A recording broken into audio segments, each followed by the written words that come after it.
Mathura collectorate परिसर में अधिवक्ताओं ने नेताजी सुभाष चंद्र बोस की 125वीं जयंती उत्साह के साथ मनाई। इस मौके पर सभी ने उनके आदर्शों पर चलने का प्रण भी लिया।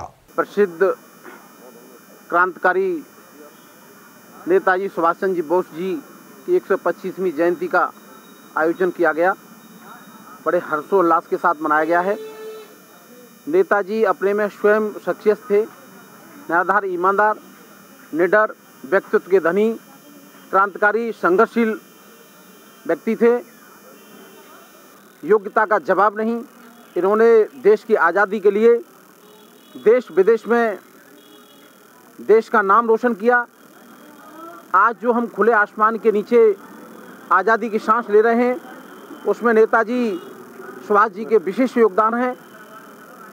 नेताजी इतने विद्वान व्यक्ति थे कि ब्रिटिश गवर्नमेंट के पीरियड में नेताजी के पिताजी किसी कर्मचारी पद पर तैनात थे। पिताजी ने कहा कि आप प्रतियोगी परीक्षाओं की तैयारी करिए। सुभाष जी ने कहा कि ब्रिटिश गवर्नमेंट के अंडर में रह कर के मैं कोई नौकरी नहीं कर सकता। पिताजी ने कहा कि शायद आप प्रतियोगी परीक्षा पास नहीं कर सकते, इस तरह से आप कह रहे हैं। तो उन्होंने कहा परीक्षा तो मैं बड़ी से बड़ी पास कर दूंगा, लेकिन पिताजी मुझे आप ये वचन दो कि मैं ब्रिटिश गवर्नमेंट के अधीन परीक्षा पास करने के बाद नौकरी नहीं करूंगा। पिताजी ने आश्वासन दिया। उस समय जो आज की डेट में भारतीय प्रशासनिक सेवाएं हैं, जैसे आईएएस कहते हैं, उस समय आईसीएस कहते थे।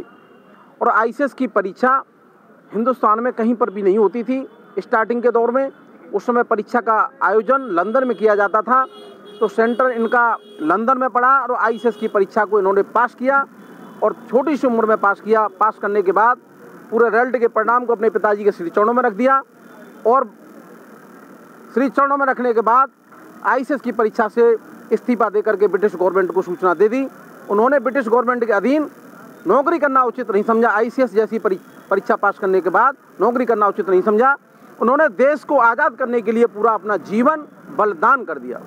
आज हम लोग, हमारे राजकुमार उपाध्याय एडवोकेट जी हैं, उन्होंने सुभाष चंद्र बोस जी की जयंती के उपलक्ष्य में यहाँ सभी को एकत्र कर बुलाया और उनके सपनों को साकार करने के लिए, उनके विचारों को जिंदा रखने के लिए उनका एक सुभाष चंद्र बोस जी का जो सभी से भली भांति पूरा देश जानता है, युवा से लेकर बुजुर्गों, महिला से लेकर पुरुष तक, उनके इतिहास से कोई छुपा नहीं है।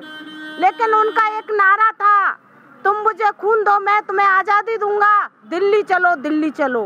आज वो नारा दोबारा से जिंदा हुआ है। हमारे देश का किसान दिल्ली के अंदर कड़कती ठंड में 3 अध्यादेश को वापस लो के विरोध में आज उनके नारों को हम भी याद करे हैं, दिल्ली चलो 26 जनवरी को दिल्ली चलो।